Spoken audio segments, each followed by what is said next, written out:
The morning sun cast long shadows across the crystal towers of Nexus Prime as students from across the galaxy hurried to their classes. The Galactic Military Academy stood at the center of the neutral world, its silver walls reflecting the light of 3 different suns. Inside the massive library, thousands of data terminals hummed quietly while students researched the great battles that shaped galactic history. Yunwu pressed his crystalline fingers against the glowing screen, his viridian body reflecting the blue light of the terminal. His species communicated through light patterns that danced beneath their transparent skin. And right now, frustration flickered through his form like angry lightning. For the 3rd time that morning, the terminal had denied his request to access certain military records. Still trying to break into those files? Sojin asked as she approached with 4 cups of caf balanced in her forearms. Her Keltharian heritage made multitasking natural, though her expression showed she was clearly annoyed with her study partner's obsession. "There has to be something here," Hyunwoo muttered, accepting one of the cups. "Every species in the galaxy has detailed military records. The Zephyrians have their famous sky battles. The Corvinites have their siege tactics. Even the peaceful Nethrites have defensive strategies documented. But humans? Nothing." Sojin settled into the chair beside him, her forearms organizing their research materials with practiced efficiency. "Maybe humans are just peaceful. Not every species needs to be good at warfare." "But that's just it," Hyunwoo said, his skin brightening with excitement. "I've seen humans around the academy. They're exchange students in the cultural program. They seem normal enough, but there's something different about them. The way they watch everything, the way they think about problems." "You're imagining things," Sojin replied, though her tone suggested she wasn't entirely convinced. Hyunwoo turned back to his terminal and tried a different approach. Instead of searching for human military records directly, he began looking for gaps in galactic warfare history. What he found made his light pattern shift to deep purple with surprise. "Sojin, look at this." She leaned over to read the screen. "Galactic Council Decree 847, what's that?" "I don't know, but look at the date. It was issued 50 years ago, right after something called the Corvan Incident. And look at this line here." Sojin read aloud. "Species Classification Terra. Combat participation status prohibited by unanimous council vote." She looked up at Hyunwoo. "They banned humans from warfare?" "That's what it looks like. But why? What happened at Corvan?" Before Sojin could answer, a shadow fell across their table. They looked up to see Tae-ho, a senior research assistant whose gaseous form shimmered in the library's artificial atmosphere. His species, the Nethrites, rarely took solid shape, preferring to exist as sentient clouds of particles. "Students," Tae-ho's voice whispered like wind through leaves, "I suggest you abandon this line of research." "We're just curious about galactic history," Hyunwoo said, though his light patterns betrayed his nervousness. "Some history is better left undisturbed," Tae-ho replied. "The human archives are restricted for good reason." "What reason?" Sojin challenged. "We're military academy students. Shouldn't we know about all aspects of galactic warfare?" Tae-ho's gaseous form darkened. "There are things in those archives that would change how you view warfare itself. Some knowledge carries a price." After the Nethrite drifted away, Hyunwoo and Sojin sat in uncomfortable silence. Finally, Sojin spoke. "He's trying to scare us away from something. The question is what? And why?" Hyunwoo added. "If humans are so peaceful that they're banned from warfare, what could be so dangerous about their records?" They spent the next hour searching for any mention of the Corvan incident, but most references had been classified or deleted. What they did find were fragments of news reports from 50 years ago, talking about unprecedented tactics and paradigm shifts in military thinking. One report mentioned that the incident had forced the Galactic Council to reconsider the very nature of armed conflict. "This is getting strange," Sojin said. "It sounds like whatever humans did at Corvan wasn't just effective, it was revolutionary. Or terrifying," Hyunwoo replied. As they prepared to leave the library, a soft voice spoke behind them. "Excuse me, I couldn't help but notice you've been researching human military history." They turned to see Ji-un, one of the Academy's librarians. She was an elderly Altarian, her silver hair flowing like liquid metal, and her ancient eyes holding depths of knowledge that came from centuries of study. "We're just curious," Sojin said carefully. Ji-un glanced around the library, then leaned closer. Meet me in Archive Section 7 after evening meal. Come alone, and tell no one. Before they could respond, she had melted back into the crowd of students and faculty. The rest of the day passed slowly. During their tactical analysis class, Professor Kang Ho discussed the famous Battle of Rigel, where Zephyrian forces had used their natural flight abilities to outmaneuver ground-based enemies. During xenobiology, they learned about species-specific advantages in combat situations. But through every lecture, Hyunwoo found himself wondering what advantage humans might have that was so dangerous it required a galactic ban. Evening came finally, and Hyunwoo made his way to Archive Section 7. The deeper levels of the library were quieter, filled with older records and specialized research materials. He found Ji-yeon waiting beside a secured terminal, her expression grave. "I've decided to show you something," she said without preamble. "But first you must understand that this knowledge comes with responsibility. Once you know the truth about human warfare, you cannot unknow it." "I understand," Hyunwoo said, though he wasn't sure he did. Ji-yeon activated the terminal with her librarian's codes, bypassing the restrictions that had blocked Hyunwoo's earlier attempts. Files began appearing on the screen, documents marked with the highest security classifications. 50 years ago, Ji-yeon began, the human colony world of Terra Nova was attacked without warning. The aggressors were the Hegemony Alliance, a coalition of 12 species who believed humans were too weak to deserve their territory. They were wrong. Hyunwoo watched as battle reports filled the screen. What he read made his crystalline form flicker with disbelief. The humans were outnumbered 50-1, Ji-yeon continued. Their technology was inferior. Their weapons were less advanced. By every standard military analysis, they should have been defeated within hours. But they weren't? No, Ji-yeon said quietly. They won. Not just won, but won so completely that the Hegemony Alliance dissolved immediately afterward. 12 species that had been allies for centuries couldn't bear to work together anymore. Do you know why? Hyunwoo shook his head, afraid to guess. Because the humans didn't just defeat them. They made them question everything they thought they knew about warfare, about conflict, about the nature of victory itself. Ji-yeon closed the terminal and looked directly at Hyunwoo. That's why human combat records are sealed. Not because humans are too violent, but because they fight in ways that break other species' understanding of war. They were banned not to protect the galaxy from humans, but to protect the galaxy's military traditions from human innovation. As Hyunwoo walked back to his dormitory that night, his mind raced with questions. What had humans done that was so revolutionary? How could a species that seemed so normal possess military capabilities that frightened the entire galaxy? He thought about Eun-ji, the quiet human exchange student he'd seen in the cultural center. She seemed perfectly ordinary, studying alien languages and participating in interspecies dialogue sessions. Could she really be part of a species so militarily gifted that they had to be banned from galactic warfare? Tomorrow, he decided, he would find out. The next morning arrived with unusual tension in the academy halls. Word had somehow spread that students were asking questions about human military records, and faculty members whispered in small groups between classes. Hyunwoo noticed how conversations stopped when he walked by, and how even friendly professors avoided eye contact. "We need to be more careful," Sojin warned as they met for breakfast. "Security Chief Dongwoo was asking other students about our research yesterday." Hyunwoo's light patterns flickered with concern.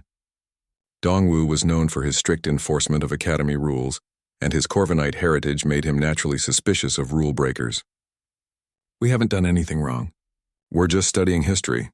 "History that apparently makes people nervous," Sojin replied, stabbing her food with 2 forks while using her other hands to organize their class schedules. "Maybe we should listen to Tae-ho and drop this." But Hyunwoo was already scanning the dining hall. "Look over there," he said quietly. "Table 7, sitting alone." Sojin followed his gaze to see a young human female eating by herself. She had the typical human appearance, dark hair, brown eyes, and that strange single pair of arms that seemed so limiting compared to other species. She was reading something on a small device while eating, completely absorbed in her studies.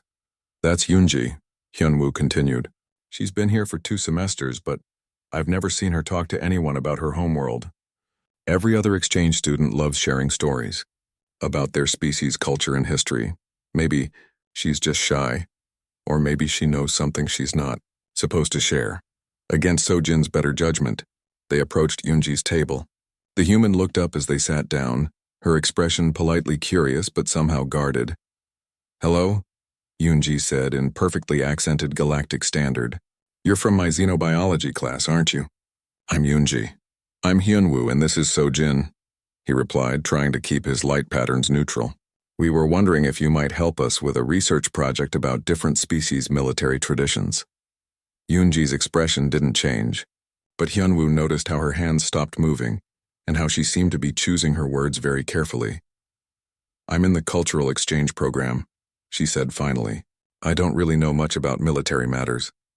"But surely you know something about human history," Sojin pressed gently. "Every species has stories about their past conflicts, even peaceful ones. Humans prefer to focus on the future rather than the past," Yunji replied. "We find it more productive." There was something in the way she said it that made Hyunwoo's curiosity flare brighter. It wasn't exactly a lie, but it felt like a careful truth that hid a larger reality.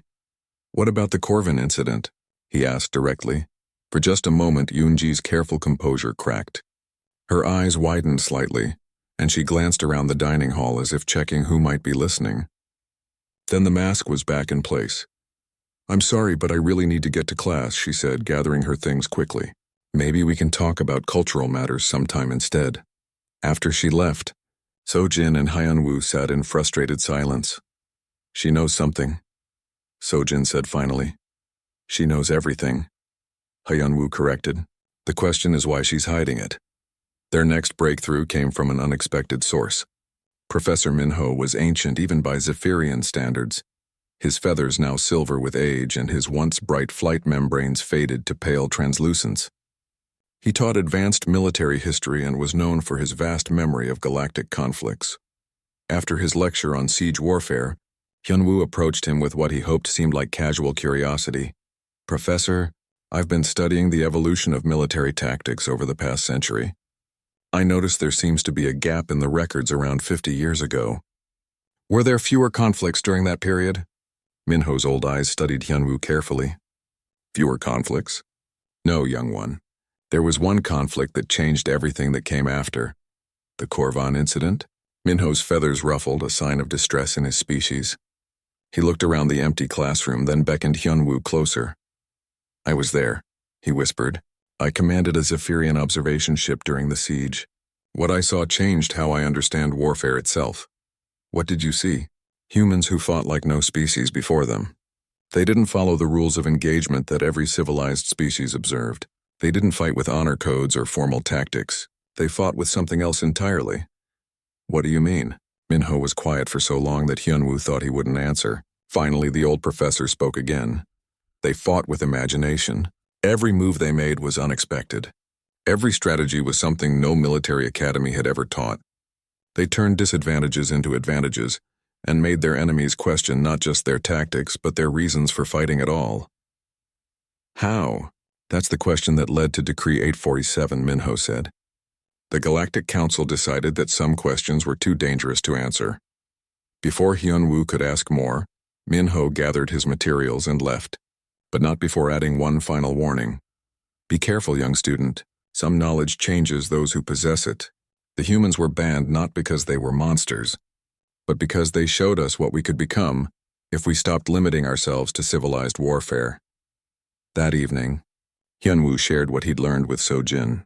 They were sitting in their favorite study alcove, a quiet corner of the library where few other students ventured. "So humans fight with imagination instead of training," Sojin mused. "What does that even mean?" "I think it means they don't see warfare the same way other species do," Hyunwoo replied. "Most species develop military traditions based on their natural abilities. Zephyrians fly, so they developed aerial combat. Corvinites are strong, so they developed heavy assault tactics. But humans? Humans adapt," a new voice said softly. They turned to see Yunji standing at the edge of their alcove. She looked nervous but determined, as if she'd been fighting an internal battle and had finally made a decision. "I heard you talking to Professor Minho," she continued, sitting down across from them, "and I think it's time someone told you the truth about what really happened at Corvan Prime." Hyunwoo's light patterns brightened with excitement, but Yunji held up a warning hand. "But first you need to understand something. The reason human military records are sealed isn't to protect other species from us. It's to protect us from ourselves. What do you mean? Sojin asked. Yunji was quiet for a moment, choosing her words carefully. Humans have a saying, necessity is the mother of invention. When we're truly threatened, when everything we care about is at stake, we become something different. Something that even we don't fully understand. Different how? We stop seeing warfare as a set of rules to follow and start seeing it as a problem to solve. And humans are very good at solving problems, especially when the stakes are high enough. Yunji stood up, preparing to leave. If you really want to understand what happened at Korvan Prime, you need to speak to someone who was actually there. Someone who fought against humans and lived to tell about it. Who? There's a retired general living in the Academy's Veterans Quarter. His name is Yujin, and he was part of the hegemony fleet that attacked Terra Nova. But be warned, the truth about human warfare isn't what you expect. It's not about violence or cruelty. It's about something much more frightening. What could be more frightening than violence? Kunji paused at the edge of the alcove, her expression sad and somehow proud at the same time. Hope, she said quietly. Humans fight with hope, and that terrifies species who have learned to accept defeat as inevitable. After she left, Yunwoo and Sojin sat in stunned silence. Everything they thought they knew about warfare suddenly seemed inadequate. How could hope be a weapon? How could imagination defeat superior numbers and technology? Tomorrow, Hyunwoo said finally, we find General Yujin. Sojin nodded, though her expression suggested she was beginning to understand why some knowledge was kept locked away. I have a feeling, she said, that after tomorrow, we're going to see the entire galaxy differently. Outside their alcove, the library hummed with the quiet sounds of students studying the accepted truths of galactic history. None of them knew that two young researchers were about to uncover truths that would challenge everything the galaxy believed about the nature of conflict itself. The Veterans Quarter of the Academy occupied a quiet wing, where retired military officers from across the galaxy lived out their final years. Gardens filled with plants from hundreds of worlds created a peaceful atmosphere, though Hyunwoo noticed that many of the residents seemed to prefer solitude to company. They found Yujin sitting alone on a bench beside a fountain that sparkled with bioluminescent water from his homeworld. The old Corvinite was smaller than Hyunwoo had expected, his once powerful frame now bent with age. His species' natural armor plating had dulled to gray, and his forearms moved slowly as he fed small fish in the fountain. General Yujin? Hyunwoo asked respectfully. The old soldier looked up with eyes that held depths of experience and something else that might have been regret. I haven't been called general in 50 years, young one. Just Yujin now. We're students researching the Korvan incident, Sojin explained. We were told you might be willing to share what happened. Yujin's expression darkened. Ah, so you're the ones asking dangerous questions.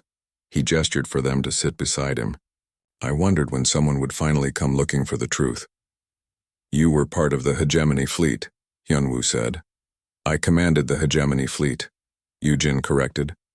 12 species, 50,000 ships, the most powerful military force ever assembled in this part of the galaxy. We were going to sweep the humans from Terra Nova like dust from a floor. His four hands clenched slowly into fists. We thought it would be over in hours. The humans had maybe 1,000 ships, primitive weapons. No formal military tradition that we could identify. Intelligence reports suggested they were farmers and traders pretending to be soldiers. But that wasn't true. Yujin laughed, but there was no humor in it. Oh, it was completely true. They were farmers and traders and teachers and engineers. None of them were professional soldiers. That's what made them so terrifying. Sojin leaned forward. How can untrained civilians be terrifying to professional military forces? Because professional soldiers think in predictable ways, Yujin replied.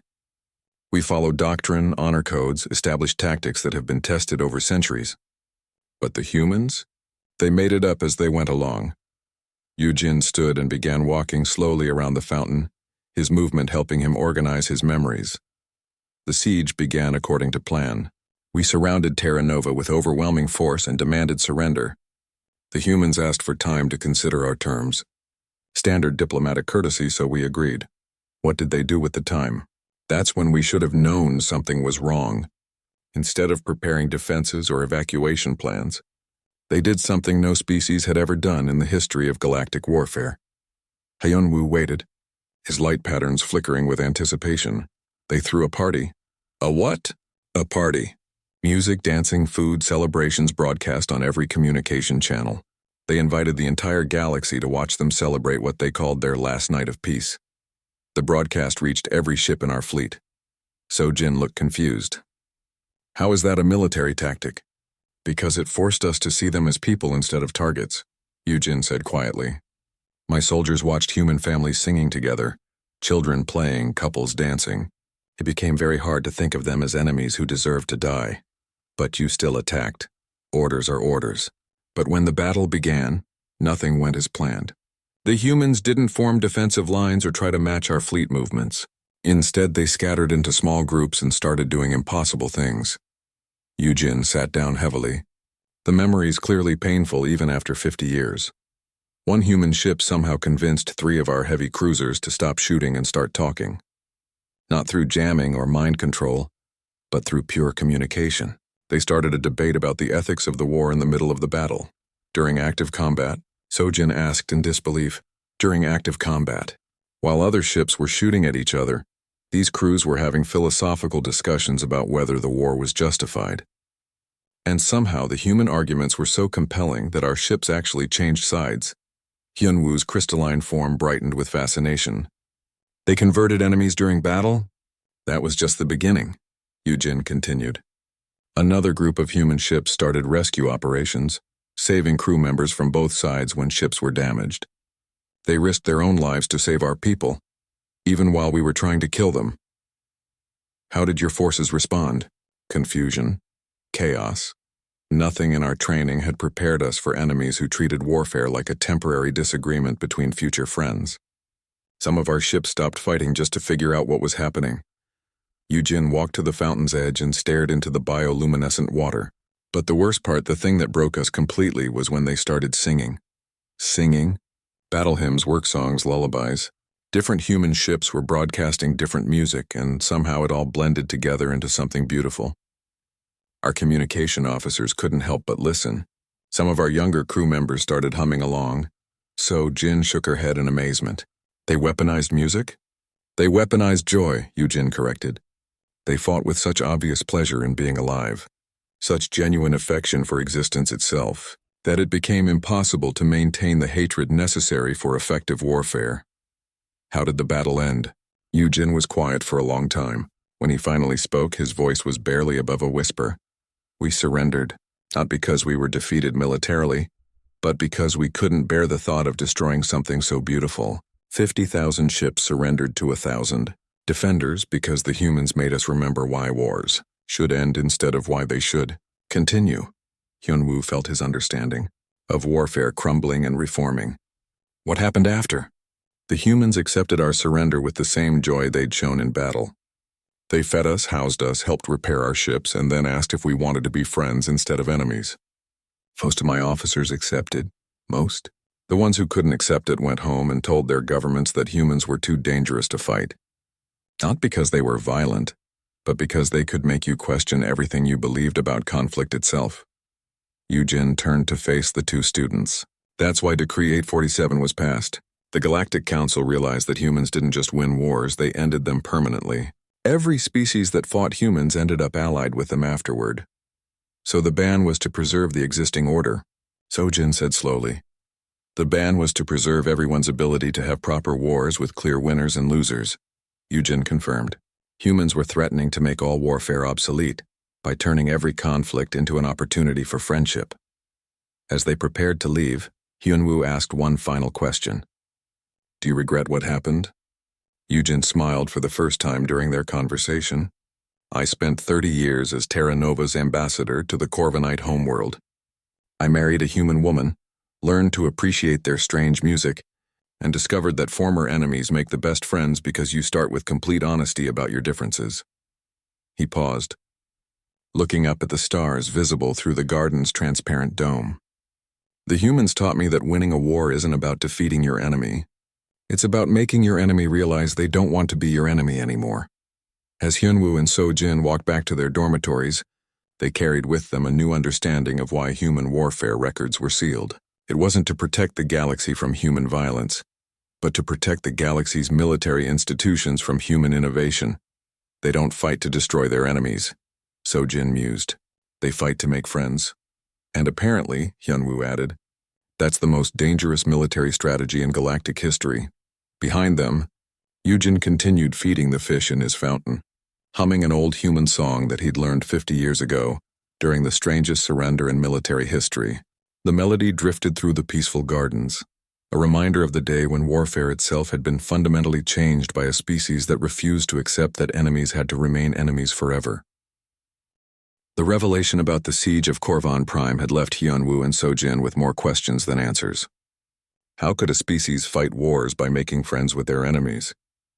What made humans so different from every other species in the galaxy? They decided to approach the mystery from a scientific angle, starting with Dr. In Young, a renowned xenobiologist who specialized in species psychology. Her office was filled with brain scans, behavioral charts, and comparative studies of different alien mindsets. You want to understand human psychology? Dr. In Young asked, her tentacles swaying gently as she considered their request. Her Aquarian heritage gave her natural insight into emotional currents, making her one of the galaxy's leading experts on interspecies mental patterns. Specifically, their approach to conflict resolution, Hyunwoo explained.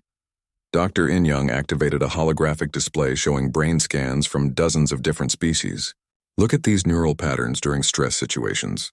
Zephyrians show increased activity in flight response centers. Corvinites activate aggression pathways. Viridians like yourself show enhanced pattern recognition for threat assessment. She highlighted a new scan. Now look at human brain activity during the same stress tests. The hologram showed something unprecedented. Instead of activating single response systems, human brains lit up in complex, interconnected patterns that seemed to involve every major neural center simultaneously. Their brains don't specialize during crisis, Dr. In Young explained. They integrate. Logic, emotion, creativity, memory, and social awareness all activate together. It's as if stress makes them more complete rather than more focused. How does that help in warfare? Sojin asked.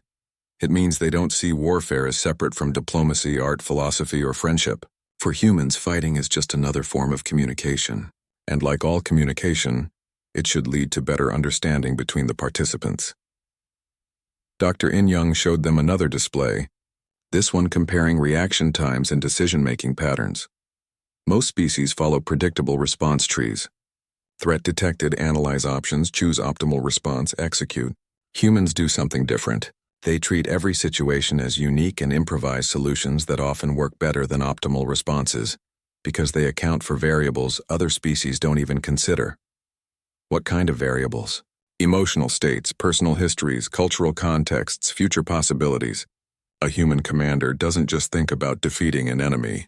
They think about what kind of relationship they want to have with that enemy afterward. Yunwoo's light patterns flickered with understanding. That's why they converted enemy ships during battle. They were thinking beyond the immediate conflict. Exactly. But there's something else that makes humans unique. Dr. In Young brought up a final set of data. Every other species shows decreased empathy during combat situations. It's a natural psychological defense that allows warriors to harm others without excessive emotional cost. But humans show the opposite pattern. The display clearly showed that human empathy levels actually increased during stressful situations. They feel more connected to others when fighting them, Sojin asked in amazement. Fighting forces humans to pay close attention to their opponents, to understand their motivations and capabilities. The more they understand someone, the harder it becomes to see them as truly hostile. It's a psychological quirk that makes them terrible at maintaining long-term conflicts. That afternoon, they tracked down Sang-ho, one of the Galactic Council members who had voted for Decree 847. The elderly Drachnian was now retired and living quietly near the academy, but he agreed to meet them in a small cafe that specialized in multi-species cuisine. I remember the debates, Sang-ho said, his scaled hands wrapped around a warm cup of tea. The vote wasn't about punishing humans. It was about preserving galactic stability. How were humans threatening stability? Hyunwoo asked. By ending conflicts too completely, Sang-ho replied. War serves important functions in galactic society. It maintains boundaries between territories, provides economic opportunities for military contractors, and gives species a way to resolve disputes with clear outcomes. He leaned forward, his voice dropping. Humans were making war obsolete. Every conflict they participated in ended with former enemies becoming allies. Military industries were losing contracts because no one wanted to fight species that might convert them during battle. So the ban was economic? Partly, but there were other concerns. Human tactics were spreading to other species. We started seeing Zephyrian units trying to negotiate with enemies mid-flight. Corvinite assault troops were sharing rations with opponents during ceasefire periods. Sang-Ho's expression grew thoughtful. The humans were teaching other species that warfare didn't have to be about destruction. It could be about communication, understanding, even celebration of life. That sounds wonderful in theory, but it threatened to undermine thousands of years of military tradition. What was the final argument that convinced the council to vote for the ban? A simple question posed by the human ambassador herself. She asked, "If every war we fight ends with us having more friends than we started with, how long will it be before there's no one left to fight?" Sang-Ho chuckled grimly. The council realized she was right. If human methods became standard, galactic warfare would end within a generation. Some members thought that sounded wonderful. Others were terrified by the implications. That evening, Hyunwoo and Sojin met with Woojin, a former hegemony ship captain who had participated in several battles against human forces. Unlike General Yoojin, Woojin had maintained his military bearing and spoke about combat with professional precision. The humans were impossible to predict, he said without preamble.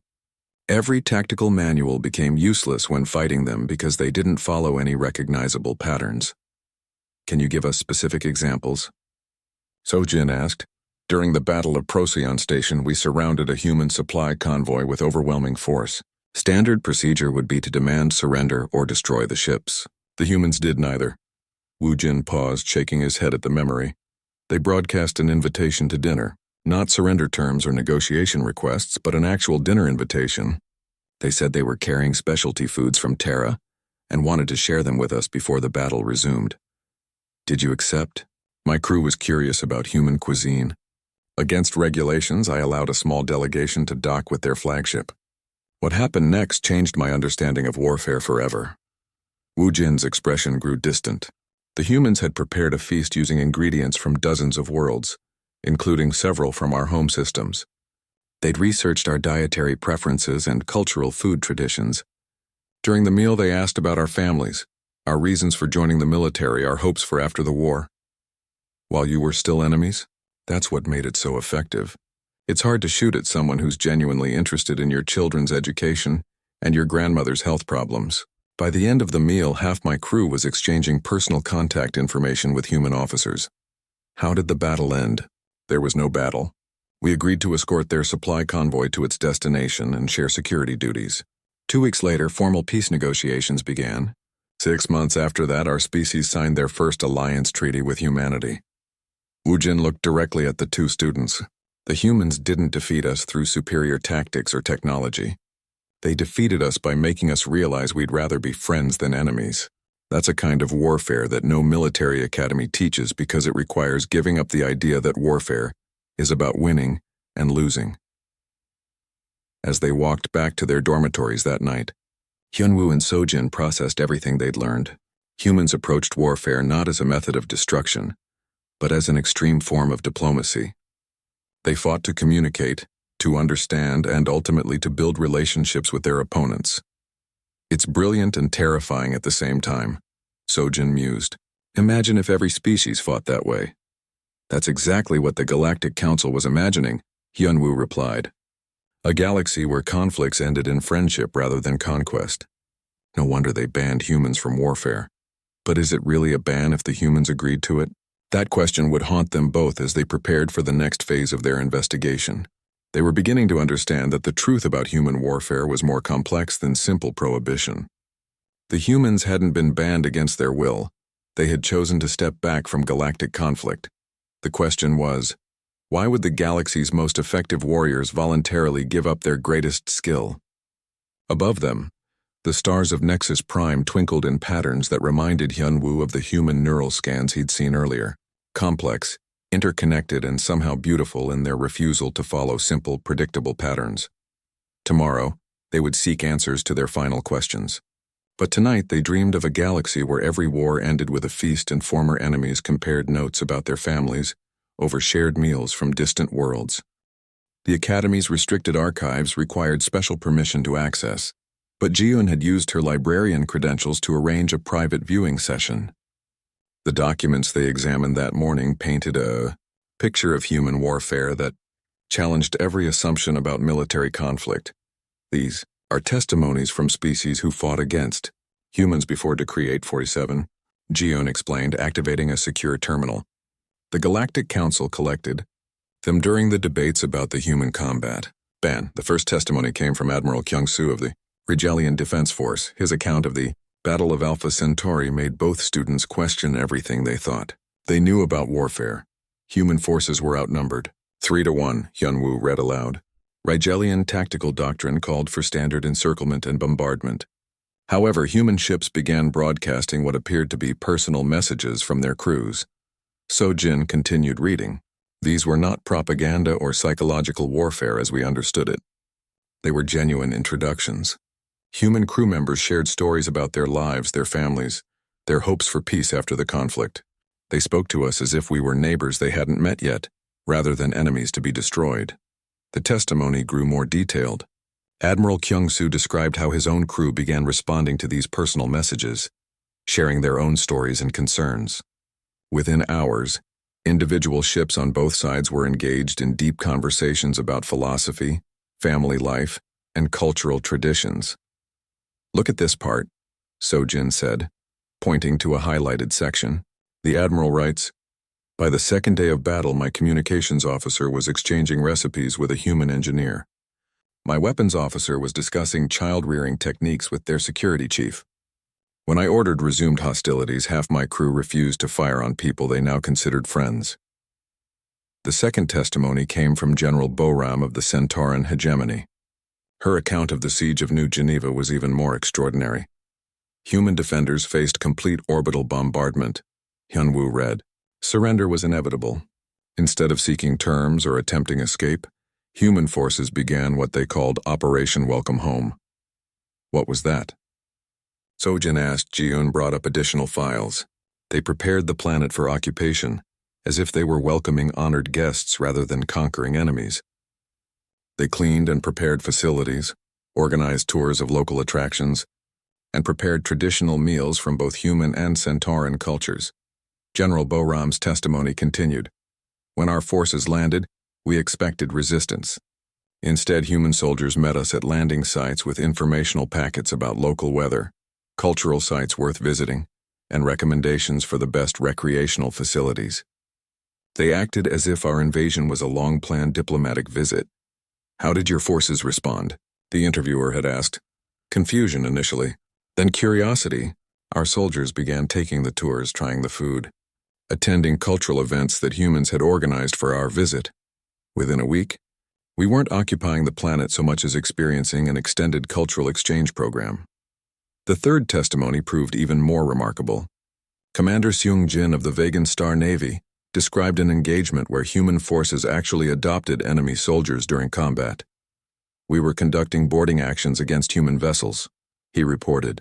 Standard military procedure for ship-to-ship combat. However, human crew members began treating our boarding parties as guests who had arrived at an inconvenient time. The testimony detailed how human defenders offered food and medical aid to attacking soldiers, showed them interesting features of their ships, and asked about their well-being and career satisfaction. Several vegan soldiers reported being offered permanent positions in the human fleet before the battle was over. They weren't trying to convert our people, Commander Seung-jin noted. They were genuinely concerned about whether our soldiers were happy with their current assignments and life choices. By the end of the engagement, we had inadvertently negotiated better working conditions for our own crew by comparing them to human military standards. So-jin looked up from the testimonies. They were conducting military recruitment during active combat? Not recruitment, Ji-Eun corrected.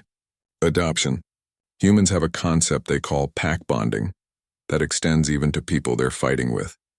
They can't help but care about the well-being of anyone they interact with regularly, including enemies.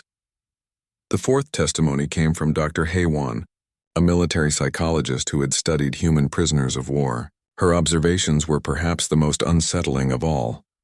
Human captives showed no signs of typical prisoner behavior, she reported. They expressed genuine interest in their captors' lives and cultures. They asked about our families, our homeworlds, our reasons for fighting. Within days, our guards were sharing personal problems with human prisoners and seeking their advice on everything from relationship issues to career decisions. The report continued. Most disturbing was their attitude toward imprisonment itself. They treated captivity as an opportunity for cultural exchange and education. They organized classes to teach other prisoners various skills, established entertainment programs, and somehow turned our detention facility into what resembled a peaceful educational retreat. Several guards requested transfers to other duties, Dr. Haywan noted, not because the humans were difficult to manage, but because they were becoming too attached to prisoners they might eventually have to see executed or exchanged. The final testimony was the most comprehensive, submitted by Ambassador Mi-kyung, who had served as the primary negotiator during post-war. Diplomatic discussions with human representatives, humans, approached peace negotiations with the same unconventional methods they used in warfare, she reported. Instead of demanding concessions or territory, they asked how they could help former enemies rebuild and prosper. They offered technology transfers, cultural exchange programs, and military advisors to help improve our own defense capabilities. They wanted to strengthen the forces that had just been fighting against them, the interviewer asked. They explained that strong neighbors make better allies than weak ones. They were already planning for future cooperation before the current conflict had officially ended. Ambassador Mi-kyung's testimony revealed the most startling fact of all. Every species that fought against humans requested continued human military presence in their territory after peace was established. Not as occupying forces, but as partners and advisors. The humans had somehow made former enemies dependent on their friendship. After reviewing the testimonies, Hyun-woo and So-jin sat in stunned silence. The picture that emerged was clear. Humans didn't just win wars. They transformed the very concept of what warfare could be. They weaponized friendship, So-jin said finally. More than that, Hyun-woo replied. They made warfare into a method for forming friendships. Every battle became an opportunity to meet new people and build relationships. Ji-eun nodded gravely. Now you understand why Decree 847 was necessary. Humans weren't just defeating enemies. They were converting entire military cultures to their philosophy. Within a generation, traditional warfare would have been impossible because no species would be willing to fight people they considered potential friends. But why did the humans accept the ban? So-jin asked. If they were so effective at ending conflicts peacefully, why would they agree to stop? Ji-eun's expression grew thoughtful. That's the question that leads us to the final truth about human nature. The answer lies in understanding not just how humans fight, but why they choose not to. She activated one more file, this one containing the official human response to Decree 847. The Human Ambassador's Statement to the Galactic Council, Ji-eun said. Read it carefully. Hyun-woo read aloud. We accept this restriction not because we believe it is just, but because we understand it is necessary. Our methods of warfare have created an unintended consequence. Other species can no longer maintain the military traditions that provide them with cultural identity and political stability. The statement continued. We recognize that our approach to conflict resolution, while effective, has disrupted established patterns of galactic diplomacy that have maintained peace between hundreds of species for thousands of years. In the interest of galactic harmony, we voluntarily withdraw from formal military engagements. However, So-jin read the next section, we reserve the right to defend ourselves and our allies when directly threatened. We also request permission to serve as neutral mediators in conflicts, where our unique perspective might help other species find peaceful solutions. They agreed to be banned because they cared more about galactic stability than their own military freedom. Hyun-woo realized. That's the most human thing of all, Ji-eun said quietly. They gave up their greatest advantage because using it was hurting people they cared about. Even the people who had been trying to ban them. The final section of the statement proved most revealing. We hope that someday, when galactic civilization is ready, our methods of conflict resolution will be studied and adapted by other species. Until then, we will serve as guardians from the shadows, protecting the peace that allows all species to grow and prosper in their own ways. So-Jin looked up from the document. Guardians from the shadows? What does that mean? The next morning brought unexpected consequences to their investigation.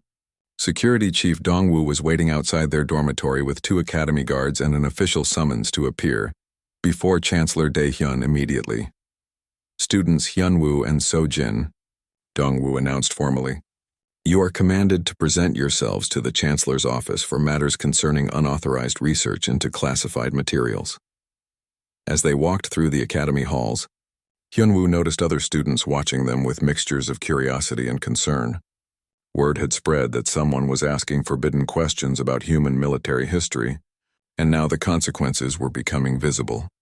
Chancellor Daehyun's office occupied the highest floor of the Academy's central tower, its walls lined with artifacts from military campaigns across galactic history. The Chancellor himself was an imposing figure from the warrior species of Drakmor, his scaled hide bearing the scars of dozens of battles. Sit, he commanded without preamble. I understand you've been investigating human combat records. Yes, sir, Hyunwoo replied, his light patterns carefully neutral. For educational purposes. Educational purposes. The Chancellor's voice carried dangerous undertones. Do you have any idea what you've stirred up with your educational purposes? Before they could answer, the office door opened to admit an unexpected visitor. Yoonji entered, but she wasn't alone. Behind her walked a tall human male with kind eyes and diplomatic bearing.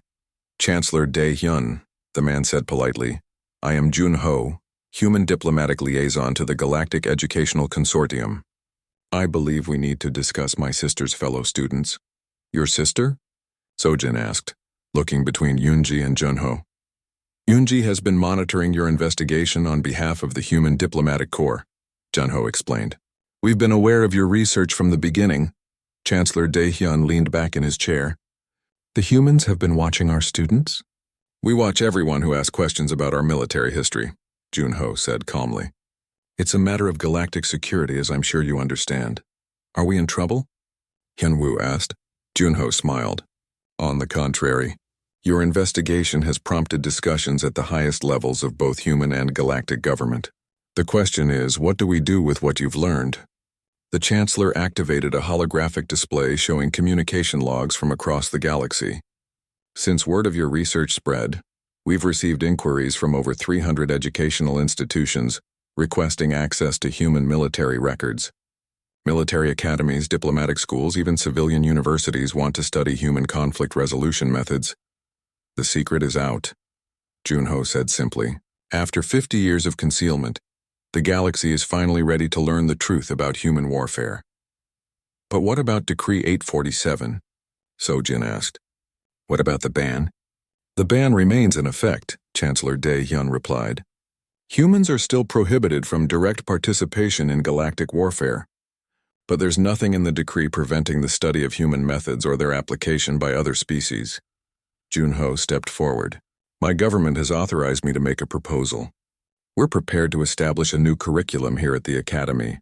Unconventional conflict resolution, taught by human advisors and based on declassified records of our historical engagements. You want to teach other species how to fight like humans? Hyunwoo asked. We want to teach other species how to end fights like humans, Jun-ho corrected. There's a difference. Yoonji spoke for the first time since entering the office. The galaxy is changing. New conflicts are emerging that can't be solved with traditional military methods. Species need alternatives to endless warfare. Chancellor Daehyun studied the proposal documents Jun-ho had provided. What would this curriculum include? Empathetic warfare, psychological conversion techniques, cultural bridge building during conflict, post-combat friendship protocols, and most importantly, the art of seeing enemies as future allies, Jun-ho listed. Everything that makes human military methods unique. And the Galactic Council has approved this? The Galactic Council requested it, Jun-ho replied. 3 major conflicts in the past year have stalemated because neither side can achieve decisive victory without unacceptable casualties. Both sides in each conflict have formally requested human mediation. So-Jin looked confused. But I thought humans were banned from military involvement. From direct combat participation, Chancellor Daehyun clarified. Not from advisory roles or peacekeeping operations. Junho nodded. For 50 years, humans have served as unofficial mediators, peacekeepers, and diplomatic facilitators throughout the galaxy.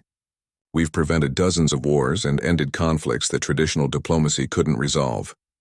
You've been secretly keeping the peace this whole time? Hyunwoo asked. Not secretly, Yunji said, quietly. There's a difference. We accepted the combat ban because we understood that sometimes the most effective way to solve a problem is to work around it, rather than through it. Chancellor Daehyun leaned forward, his expression serious. Students Hyunwoo and Sojin, your unauthorized investigation has forced the Academy to confront a fundamental question. Should we continue teaching warfare, as it has always been practiced? Or should we evolve our methods to match changing galactic needs? What do you think, sir? Sojin asked carefully. I think, the Chancellor said slowly, that you've stumbled onto the most important military innovation in galactic history. The ability to end conflicts through friendship rather than force could transform civilization itself. Junho stepped closer to the students. We have a proposal for you both. Your research has been thorough and your conclusions accurate. Would you be interested in serving as the first non-human students in our new program? You want us to learn human military methods?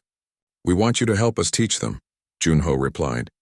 Your investigation proves you understand our principles. More importantly, you've shown the courage to seek truth even when others preferred ignorance. Chancellor Daehyun stood and walked to the window overlooking the academy grounds. The proposal has merit, but there are concerns. If we begin teaching human methods, other species might view it as preparation for human military expansion. Then we address those concerns through transparency, Junho said. Every lesson, every technique, every principle we teach will be freely shared with all galactic governments. Human military methods only work when everyone understands them. Why? Hyunwoo asked. Yunji smiled. Because you can't convert enemies into friends if they don't understand that's what you're trying to do. Human warfare depends on honest communication and shared understanding. The Chancellor returned to his desk and reviewed the proposal documents once more. There will be conditions.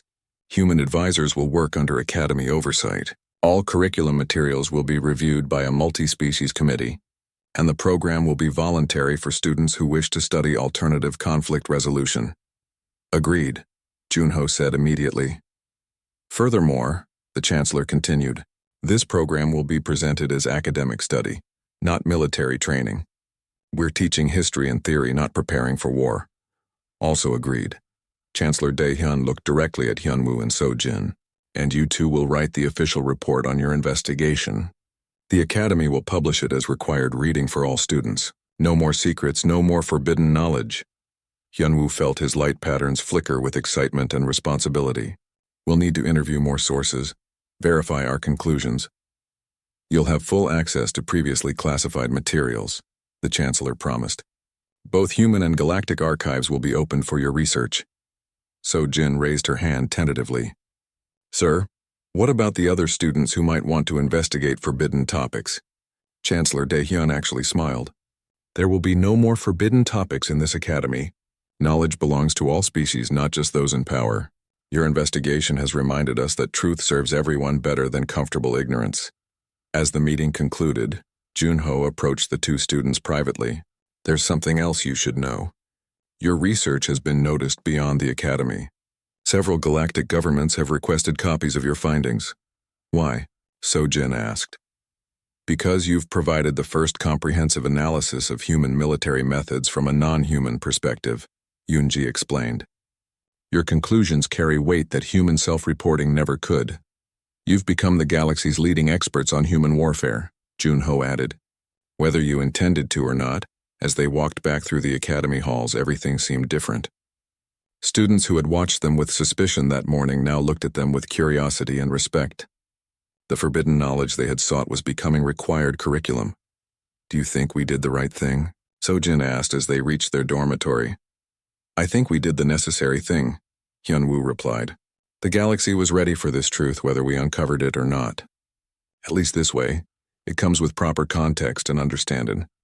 That evening, as they began writing their official report, they reflected on everything they had learned. Humans weren't banned from warfare because they were too dangerous to fight against. They were banned because they were too effective at making warfare unnecessary. the greatest warriors in galactic history, Hyun-woo wrote in their report's introduction.